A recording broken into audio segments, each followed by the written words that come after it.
अवधूत चिंतना श्री गुरुदेव दत्त स्वामी महाराज की जय। छत्रपति शिवाजी महाराज की जय। दोस्तों, श्री महाकाली महालक्ष्मी महासरस्वती राज राजेश्वरी आई साहेब श्री अंबा माता की जय। श्री स्वामी समर्थ।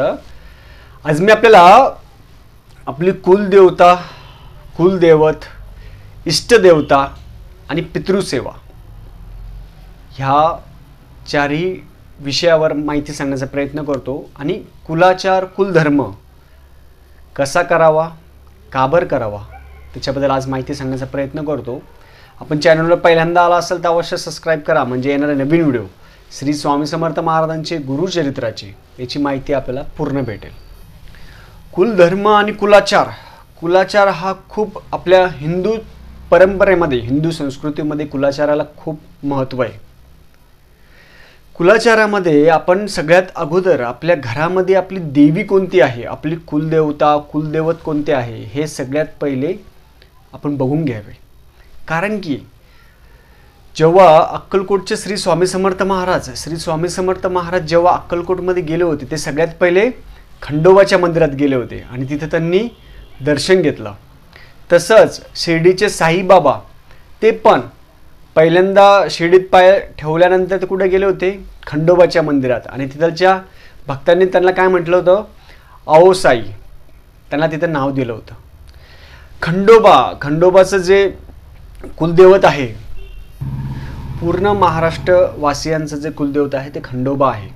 म्हणून आयुष्याचा खेळ खंडोबा न होण्यासाठी खंडोबाचा मान सन्मान करायला पाहिजे। आपली देवी असती, कुलदेवता प्रत्येकाची आहे। 3.5 शक्तिपीठ आहे। किती? 3.5 शक्तिपीठ आहे। हा 3.5 शक्तिपीठच सगळ्यांचे प्रत्येकाची देवी असते। तुळजापूरची देवी, माहूरची देवी, कोल्हापूरची देवी, सप्तशृंगी देवी, ह्या सगळ्या देवी असतात आणि आपल्या घरामध्ये त्यांचा कुलाचार, कुलधर्म व्हायला पाहिजे। प्रत्येकाच्या घरामध्ये टाक पाहिजे। मूर्ती असेल तर मूर्ती नाही चालत, आपण आपल्या घरामध्ये देवीचा टाक पाहिजे। ते देवीच्या टाकाला तो चांदीचा असला तरी चालेल, सोन्याच्या दुकानामध्ये कुठं पण भेटून जातो तो टाक घरामध्ये पाहिजे। खंडोबाचा टाक आणि देवीचा टाक। आता प्रत्येकाचा कुलदैवत हे वेगवेगळं आहे। हे असल्यानंतर कुलाचार कसा करायचा, कधी असतो, आता देवीचा कुलाचार घेऊ। सगळ्यात पहिले आपण देवीला अश्विन नवरात्री, माघ गुप्त नवरात्री असतं आणि पौष महिन्यातली नवरात्री असते। आणि आपल्या ज्या नवरात्री आहेत त्याच्यामध्ये अखंड दीप त्यामध्ये लावायचा, उपवास करायचे। मंगळवार, शुक्रवार जे करता, 9 दिवसाचे बसता उठता उपवास जमत असेल ते करू शकता। दुर्गा सप्तशतीचं वाचन करू शकता। त्या 9 दिवसामध्ये दुर्गा सप्तशती असेल, कुंकुमार्चन असेल, होम हवन असेल, परत नवार्णव मंत्राचा जप आहे, नवार्णव मंत्राचा जप आपण कंटिन्यू करू शकतो। आणि एरवी रोज देवीला आपण दर शुक्रवारी देवीला गजरा व्हायचा मनोकामना करून, दर शुक्रवारी देवीचा आपण अभिषेक करू शकता, किंवा रोज श्री सुक्त, पुरुष सुक्त म्हणून देवीचा आपण अभिषेक करू शकता। त्याला असं कोणतंही बंधन नाही। आपल्या पौर्णिमा असता, पौर्णिमेला पण आपण अभिषेक करू शकता। प्रत्येक महिन्यात पौर्णिमा असते त्याला पण अभिषेक करू शकता। आणि दुर्गा सप्तशतीचे पाठ, नवार्णव मंत्र हा जास्तीत जास्त म्हणायचा, म्हणजे देवीचा कुलाचार करायचा। म्हणजे आपण जास्त मोठं नाही आहे, आपली उपासना, गुरुतत्व, गुरुसोबत आपण, गुरूंनी काय सांगितलं, महाराजांनी पण आपल्याला हे सांगितलं की पहिले तुम्ही तुमचे कुलदेवत आणि कुलदेवता म्हणजे आई वडील, पहिले आई वडिलांची सेवा करा, नंतर माझ्याकडे या। मग आपली कुलदेवत हे पहिले बघून घ्यायचे आणि देवीची ही जी सेवा आहे ही सगळ्यांनी करायची। मंगळवार किंवा शुक्रवार उपवास करायचे, दर शुक्रवारी देवीला गजरा व्हा, मंगळवारी पण गजरा वाहू शकता, परडी भरू शकता। जसं आपल्या याच्यामध्ये जसा परंपरा असेल त्याप्रमाणे आपण करायचं। आता कुलदेवतामध्ये खंडोबा आहे, कोणाकोणाची महादेव असतो, कोणाचा भैरवनाथ असतो, ज्योतिबा पण आहे, कोणाचा नरसिंह आहे। हा देवी झाली। देवीनंतर आपला खंडोबा, भैरवनाथ, ज्योतिबा, महादेव, नरसिंह। तर यांचं कसं करायचं मान सन्मान, किंवा मग यांची पूजा अभिषेक कसा करायचा. महादेव असेल तर महादेवाचा अभिषेक करायचा. श्रीसूक्त, पुरुषसूक्त हे स्तोत्र आपण म्हणू शकता. आणि प्रत्येकाचे जे टाक असेल ते टाकायला पण आपण अभिषेक करू शकता श्रीसूक्त, पुरुषसूक्त म्हणून. अखंड दिवा आपल्या घरामध्ये तिळाचा तेलाचा दिवा पाहिजे. अखंड दिवा घरामध्ये ठेवायचा. आता इष्टदेवतामध्ये कसं असतं, इष्टदेवता म्हणजे आपण गणपती देवता आहे. गणपतीचा आपण रोज अभिषेक करू शकता. त्याला गणपती अतिशीर्ष म्हणू शकता आपण. संकष्टीला उपास करू शकता, पौर्णिमेला उपास करू शकता. परत श्रीसूक्त, पुरुषसूक्त हे रोज म्हणायचं आहे. श्रीसूक्त, पुरुषसूक्त. परत संक्षिप्त गुरुचरित्र वाचून करू शकता. गुरुचरित्र पारायण करू शकता. नवनाथ पारायण करू शकता.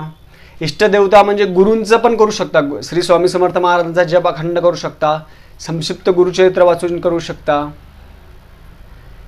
आणि ह्या सगळ्या सेवा जेव्हा आपण देवाची सेवा करतो, सगळं करतो, तरी पण आपण म्हणतो की आमचं काहीच चांगलं होत नाही. कसं काय होईल. आपली पितरांची सेवा करायला पाहिजे. पितरांची सेवा काय करायची. आपले जे पित्र असतात ते ज्या तिथीला वारलेत त्या तिथीलाच श्राद्ध पक्ष करायचं, किंवा त्या तिथीला काही जण एका माणसाला जीव घाला. त्यांच्या नावाने अन्नदान करा, दानधर्म करा. परत त्यांच्या नावाने आपण गुरुचरित्राची जी पोथी असेल, नवनाथ पोथी असेल, त्यांच्या नावाने तुम्ही त्यांना वाटप करू शकता. त्याचं पण पुण्य खूप आहे बरं का. म्हणजे एक सांगण्यासाठी सांगतो मी आपल्याला. मी पण दरवेळेस करत असतो. कोणाचे आपले पित्र असेल ना, त्यांच्या नावाने गुरुचरित्राच्या ज्या पोथ्या असतात, 1 असेल 2 असेल, तुम्हाला जेवढ्या देता येईल तेवढं आपण लोकांना वाचण्यासाठी द्या. वापस घेऊ नका, ते वाचण्यासाठी देऊन टाका त्यांना. कारण की ग्रंथ गुरुचरित्र जर तुम्ही दुसऱ्याला देताय, आपल्या पितरांच्या नावाने त्यांना देताय, त्याचं पुण्य खूप आहे. गुरुचरित्र पारायणची पोथी देऊ शकता, नवनाथ पारायण देऊ शकता, तुमच्या इच्छेने काहीही देऊ शकता. आणि अमावस्याला हिरण्यदान देऊ शकता. हिरण्यदान काय काय असतं.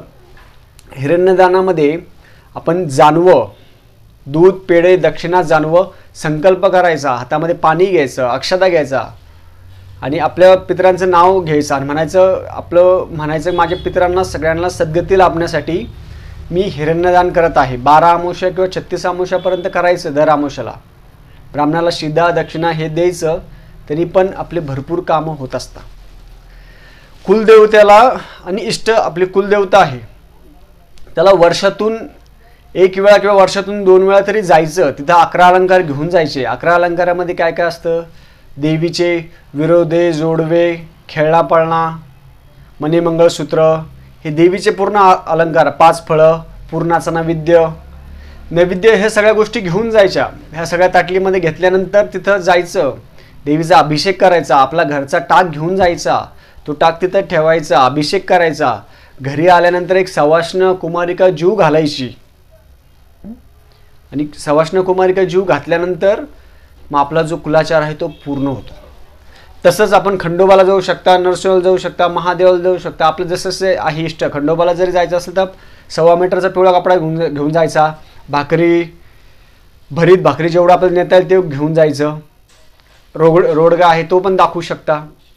म्हणजे वर्षातून 1 वेळा तरी आपण आपल्या इष्टदेवता किंवा कुलदेवता आहे त्याला जायलाच पाहिजे. कारण की आपण गुरूंची सेवा करतो बरोबर आहे, पण गुरूंनी काय सांगितलं की अगोदर कुलदेवता, कुलदैवत, इष्टदेवता, पितृसेवा ह्या 4ही गोष्टी आहे. आणि 4ही गोष्टीसोबत महाराजांची सेवा. इष्टदेवतामध्ये महाराज पण येतात.